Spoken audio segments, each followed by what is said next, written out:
Assalamualaikum warahmatullahi wabarakatuh. Kami perwakilan dari SMA Negeri 10 Kota Bekasi ingin memaparkan hasil penelitian kami dengan judul Perubahan Tata Ruang dan Dampak Lingkungan di Sekitar Depo Pertamina Pelumpang, Studi Geografi tentang Interaksi Industri dan Lingkungan Hidup. Saya Daisila Astagina Kiraniko bersama rekan saya Genevieve Kolimersi Amerika. Jadi tujuan adanya penelitian kami ini ingin memastikan faktor penyebab dari segi lingkungan terkait terjadinya peristiwa kebakaran Depo Pertamina Pelumpang pada Maret lalu, dan juga kami ingin menganalisis permasalahan lingkungan akibat terjadinya perubahan tata ruang yang ada dan mendeskripsikan lebih dalam terkait perubahan tata ruang yang terjadi di wilayah Depo Pertamina Pelumpang selama beberapa tahun. Kemudian tentang metodologi yang kami gunakan dalam penelitian ini, yang pertama adalah metode kualitatif, di mana kami melakukan studi kasus berupa wawancara dengan warga sekitar dan mengamati lingkungan sekitar yang belum tertata kembali setelah kebakaran.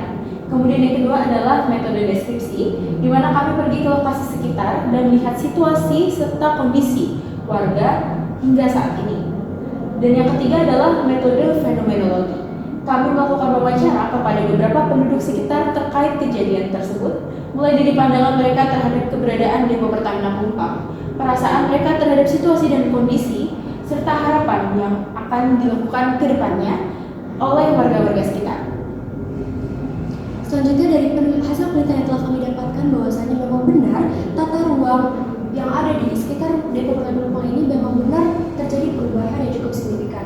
Yang pertama dari perubahan tata ruang perkotaan pada industri Pertamina Pelumpang ini dari 2001 masih belum menerapkan konsep tata ruang perkotaan yaitu sektoral, karena Depo Pertamina Pelumpang ini jaraknya masih sangat jauh dengan pemukiman kalangan bawah. Namun pada tahun 2003 hingga 2023 pemukiman kalangan bawah semakin mendekat dengan Depo Pertamina Pelumpang, sehingga Depo Pertamina Pelumpang ini mendapatkan perubahan tata ruang yaitu perubahan tata ruang perkotaan menjadi konsep sektoral. Karena Depo Pertamina Pelumpang ini dekat lokasinya dengan pemukiman kalangan bawah, serta Depo Pertamina Pelumpang ini juga dekat dengan sentral bisnis yaitu di kawasan Kelapa Gading.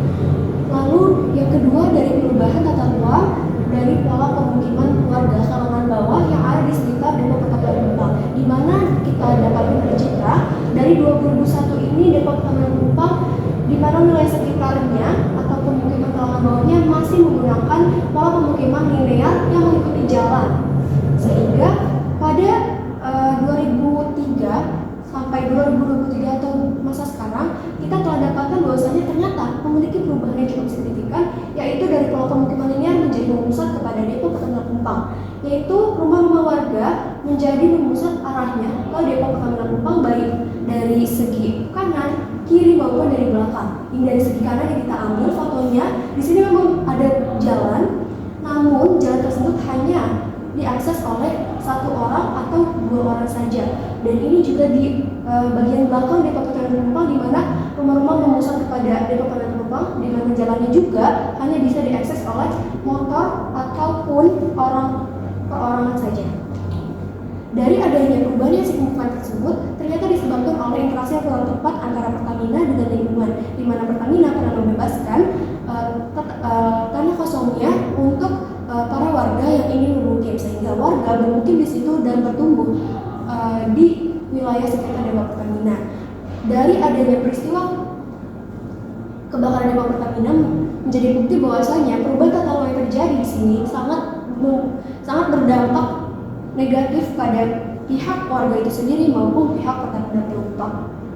Kemudian yang terakhir adalah hasil dari wawancara kami, yaitu Pak Abdurrahman dan Pak Lukman yang merupakan penduduk sekitar Depo Pertamina yang memberikan gambaran mengenai dampak lingkungan dan keberadaan.